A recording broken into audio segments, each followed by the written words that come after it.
Daisy. And I'm Terri. And this is the Monday Mindset Podcast, where we share things of interest to us and hopefully to you.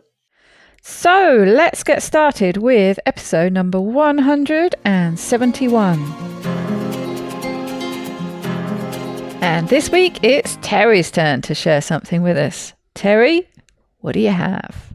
Well, Daisy, in honor of needing to find something fairly quick to cover, I went back to the Kwik Brain podcast with Jim Kwik. Always a good one. Always a good one, and usually something very applicable. You know, they're not too just philosophical. There's a couple action steps that you can take. So I always like talking about his episodes. So this episode was episode 334 of Kwik Brain, and it's called How to Shift Perspective and Create Change That Lasts. Mm-hmm. So in the beginning of the episode, Jim Kwik was basically talking about something that we talk about all the time here, and I talk about it all the time in my work with the fasting method. But the idea that if you want to create change in your life, you want something to be new. And he even pushes it, if you want to do something or have something that's brand new, you have to be willing to do something you've never done before. Makes sense. And I think this is one of the reasons why, you know, BJ Fogg with Tiny Habits and James Clear with Atomic Habits, they talk so much about figuring out the steps that you're going to take, reinforcing it, celebrating them, but you're going to have to do new things, and that's not easy. Our brain doesn't really love to do that consistently. So we have to really be aware that we're going to do things differently before the change is going to happen. I think many of us want the change to just kind of happen overnight. Yes, please. Yes, of course. And I think something to put this into context, he reiterates some knowledge that we have about the human brain. And most science kind of estimates, and we don't know this for sure, but estimates that a person has between 60 to 70,000 thoughts per day. The challenge for most of us is that 90 to 95% of these are repeats. The thought I had today is the same thought I had yesterday, the same thought I had the day before that, and before that. And by the time you're 54 years old, like I am, you've thought that thousands and thousands and thousands of times. So unfortunately, so much of our thinking, which then creates our patterns, is just repetitive. And again, if we want change, we're going to have to start doing something new. And that means we have to stop doing something that's old. And so in this case, we have to stop thinking those old thoughts, and we have to start thinking new thoughts. So he then talked about some steps to make change and couple of general concepts, and then he goes into his 3 keys to making change. So let me just go over some general things he said about creating change in our lives that will last. He said the first thing he would do is to encourage us to stop saying, I wish this would change, or I hope that I can do this, or I hope that I can change this. And he says we have to take that I wish and we have to turn it into I will. He said the hope won't get us there. It's the habit, it's the repetition of habit that will get us there. And as we know from much of his work, the goal in creating change is to create new neurons in our brain, new pathways, and that is called neurogenesis, and new plasticity or new connections, and that's the neuroplasticity that we all talk about. So in order to create new neurons and new connections, the ways that we do that really are through novelty and nutrition. Now, we aren't going to go through the nutrition piece, and he didn't talk about it, but how we feed our body, how we feed our brain is really important in creating these new neural pathways and connections. But novelty, he emphasized the importance of trying something new, to have this novelty happening in order to create these new neural pathways. And he then talked about a little bit of a suggestion that he has about when you try something new. He said many times you have to try it once just to get over the fear of it.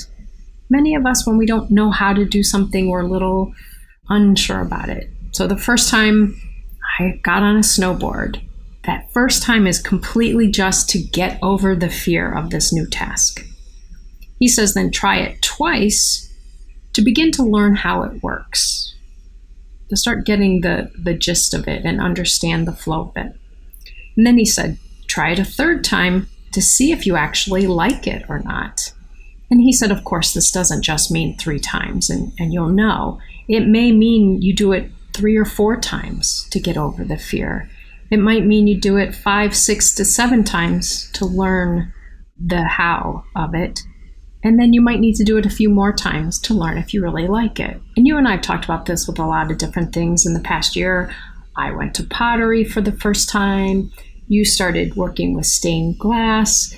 And again, the first time you go, it's kind of just getting your feet wet to see if you can get over the fear or the uncertainty.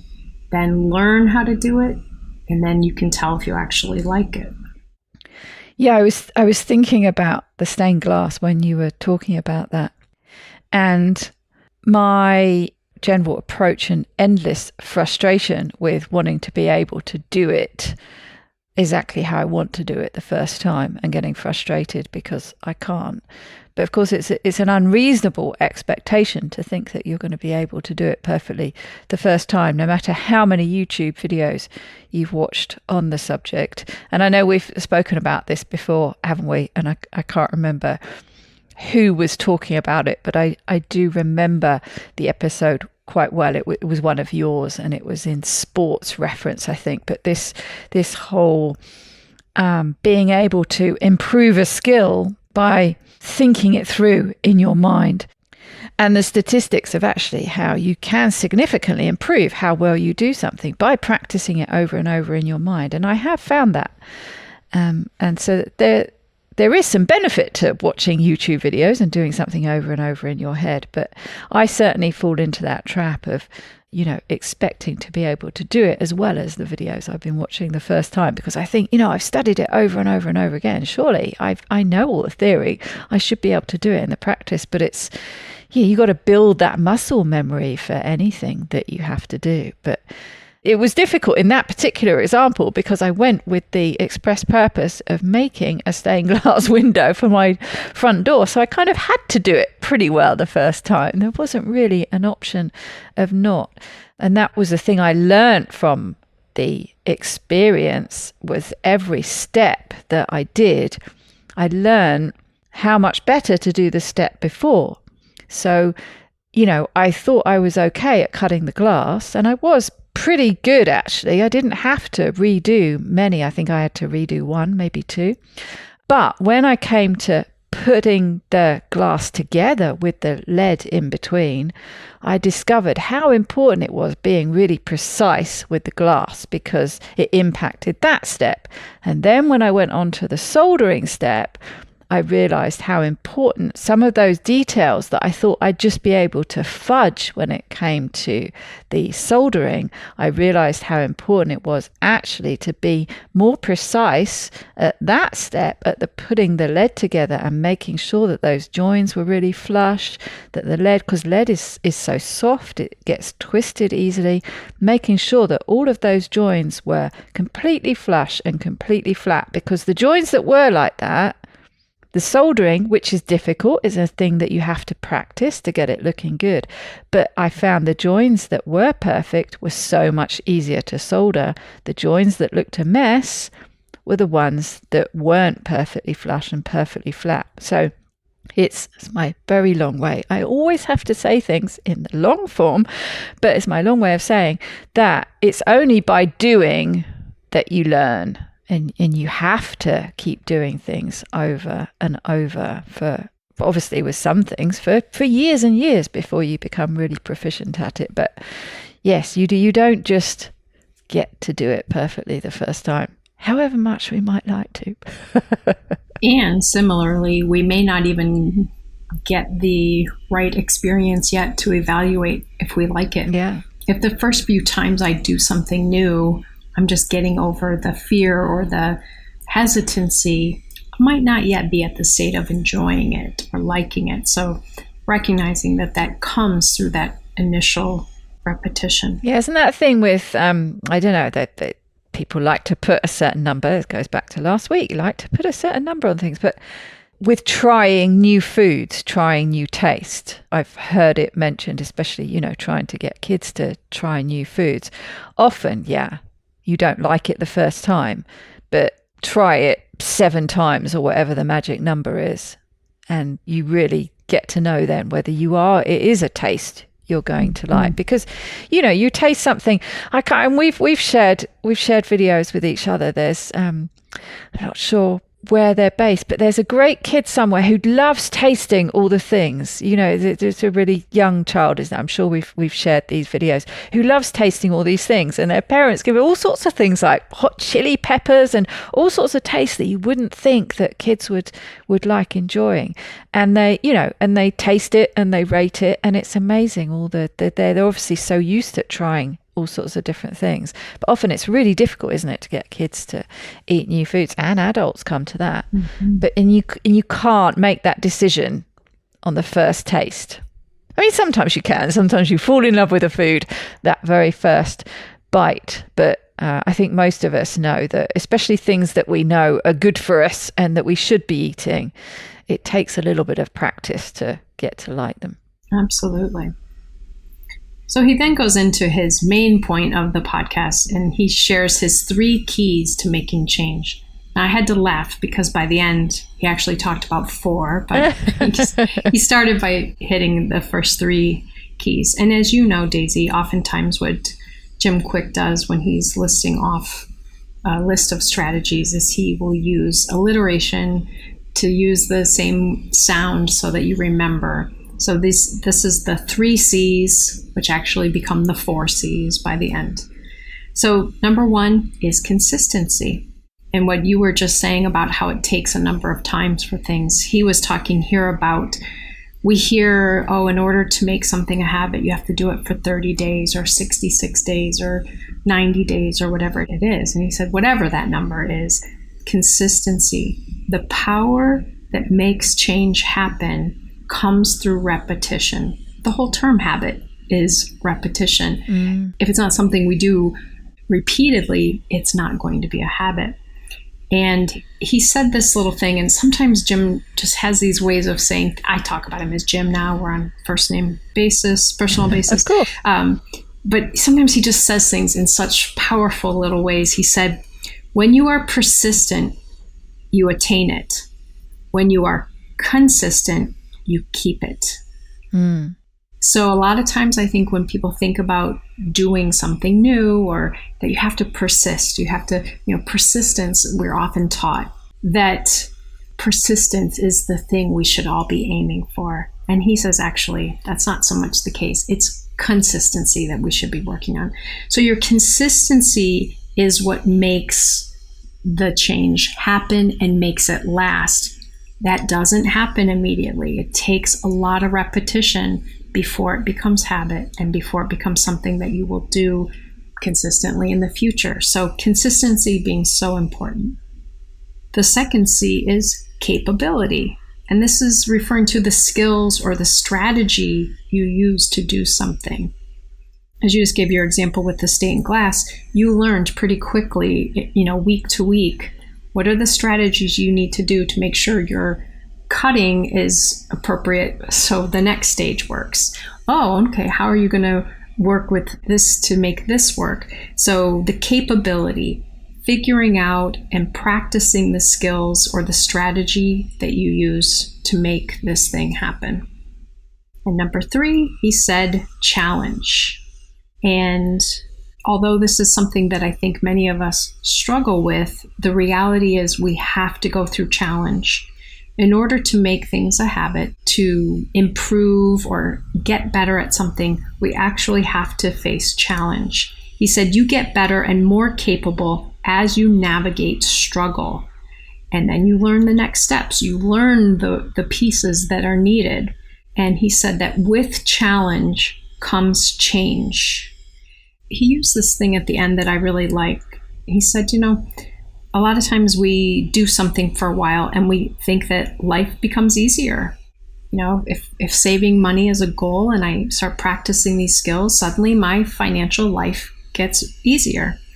And he said, life doesn't get better, you get better. And I really take this not to mean as far as our personal worth getting better, not that, but we get better at things. We get more competent and more confident. And that's what improves life satisfaction. That these changes really happen because we're doing things that are challenging to us. We're doing new things. We're using our capabilities, and therefore the skills get better, we get better, and the enjoyment or outcomes get better. And then the fourth C that he tacked in, and I thought it's kind of funny because, of course, he always has a little bit of something he's selling, a course or something. He said the fourth C is coach. Get yourself a coach. Because what does a coach do in the change process? They challenge you in order to help you to grow. They support you. They provide a different perspective. They inspire and encourage you. So they help you kind of go through those steps as far as learning the capabilities, challenge, and creating consistency. So I find that I used to struggle with this concept a lot. I think it often came from when I was in graduate school. Money was always really tight in grad school, and can I afford to do this or that? And there was no way I had any money that I could pay to have someone teach me something. So, for example, at one point I wanted to learn play guitar. I did not get a guitar, but I got a ukulele. And so I started watching a lot of videos on how to play the ukulele.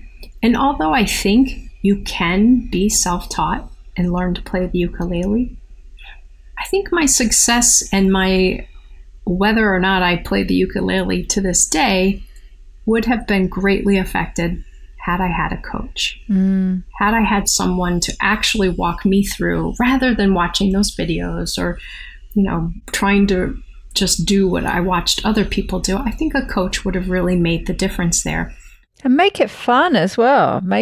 That's right. They're also there. They're not only there to teach you, but ways to make it easier for you, ways to make it more enjoyable, strategies to help you to make it stick. That's all right. Those things that, like you say, it's not impossible to learn it, to be self-taught, but it's so much harder. It's so much easier if you can say, hey, this is a really fun way to practice. And I know now I'm in the role of coach, and obviously I value it significantly. It just took a long time for me to see the value of paying someone to help me learn to do something that I could just teach myself on my own. And I think that's been invaluable lesson in my life. And if you kind of look back at all of the things he talked about, I think probably everyone listening has an example of their own, or you could probably think of someone else who went through a really challenging or difficult time. The interesting thing is that most of us can reflect upon the idea that in the end, there was benefit from the difficulty as far as some kind of light was shed on something new for this person. They developed a strength or a skill. They were able to grow from the experience. And so, when people talk about not seeing things as mistakes or failure, but to see them as learning opportunities, it's really important to think about facing challenges, because that is what will help us to grow and change and develop. He kept mentioning things like strength, mental fortitude, grit, all of these things that all of these self-help gurus talk about. In order to develop those, we really need to be willing to go through these steps of change, face the challenges that are involved, because most things that we want that are important to us, they do entail taking on a challenge. So the last thing he ends with, he says this often, but I think it's really important here: change your brain, change your life. So changing your brain with the neurogenesis, the creating new neurons, the neuroplasticity of making new connections by doing novel things, by doing them consistently, by figuring out your capabilities, and being willing to work through the challenge of it. So those were his 4 3 C's of making change last. Yes, and I think I wrote down, and you just touched on that when with the third one, with challenge, and I wrote down the importance of failure and what you can learn from failure. It's important to fail at things. It's important to do things wrong to learn how to do it right. You know, going back to the stained glass again, if I'd have kind of been doing things, you know, not perfectly, but sort of mostly right, it would have been okay. But you don't get the same breadth of knowledge. So, you know, when I did things that were very wrong and I could see they were very wrong, you then have to figure out, what were the steps I took that ended up getting that result? It's much more illuminating to figure out how I tweak those steps to get the result I want. But you only get that from seeing what happens when it goes wrong to getting it right the next time. So these steps are important, aren't they? And I think, and going back to the beginning when you were talking about our favourites, we both like them, BJ Fogg and James Clear, with their small steps and atomic steps and baby steps, basically. And I think it was the biggest part and it was the first part of the episode that I shared last week, this sort of focusing on the outcome. They were sort of talking about focusing on the dream, focusing on the outcome, and not focusing so much on the means and the boring bit. And that was the biggest part. There were a lot of things that I took from that episode that I did find very useful, but that was the biggest part that I sort of railed against, because I was thinking of these small steps, taking these small steps and working out the how.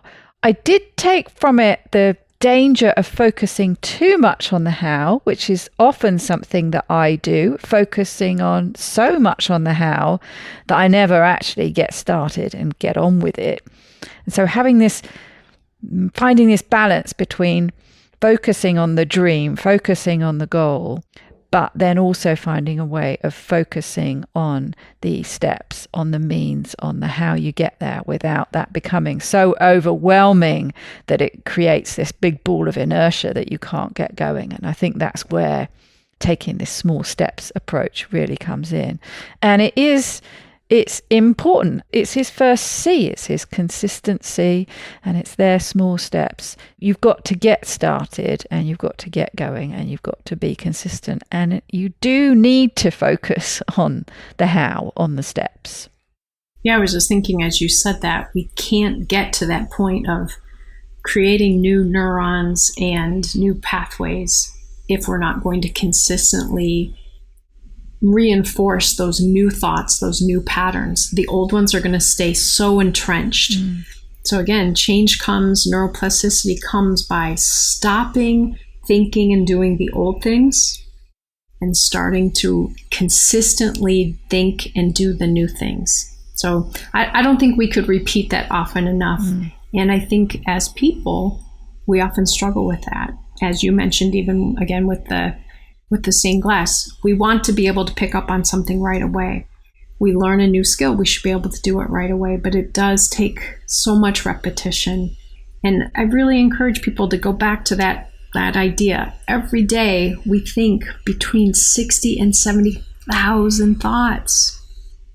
But if 95% of those are old thoughts, we don't have a lot of new stuff going on. So if we want to grow and change, we have to be focusing on the new things. Yeah.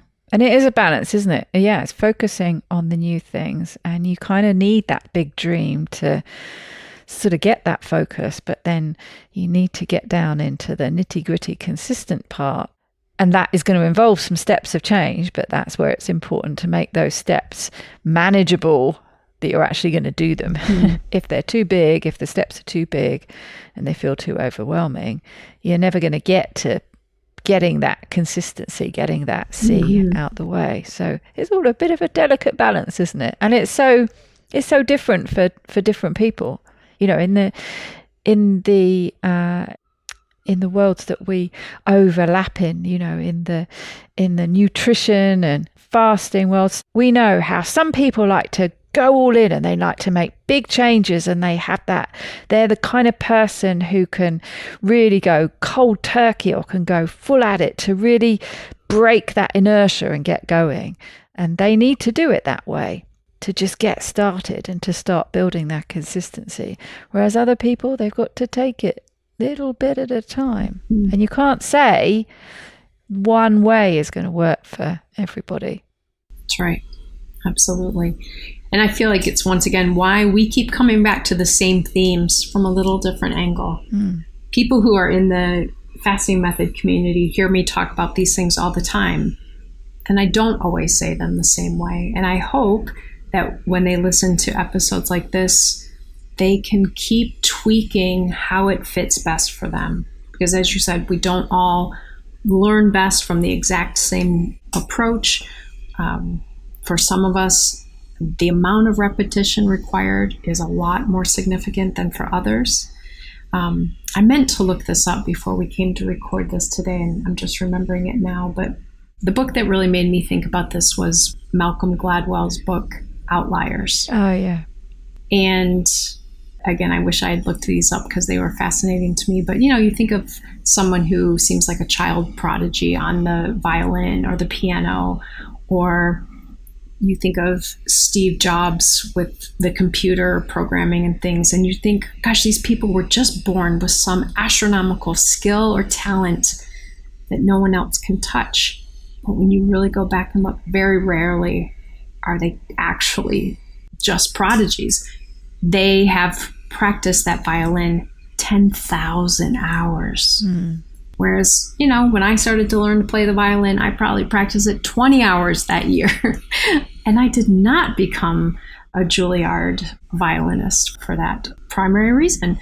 But that idea that the consistency, the repetition, the doing the new thing, we get better at it. Yeah. And I just hope to encourage people not to get too easily discouraged and use these 3 C's, 4 C's to help them to make the changes that they want to make and make them consistent.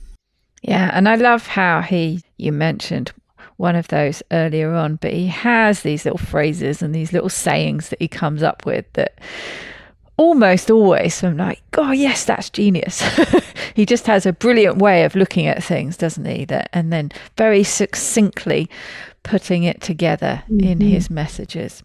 Yeah, I like him a lot. Well, we hope that everyone out there finds ways to make their changes in their lives happen, giving yourself time and consistency and patience so that you can make them stick. Have a very wonderful week. Take good care, everybody.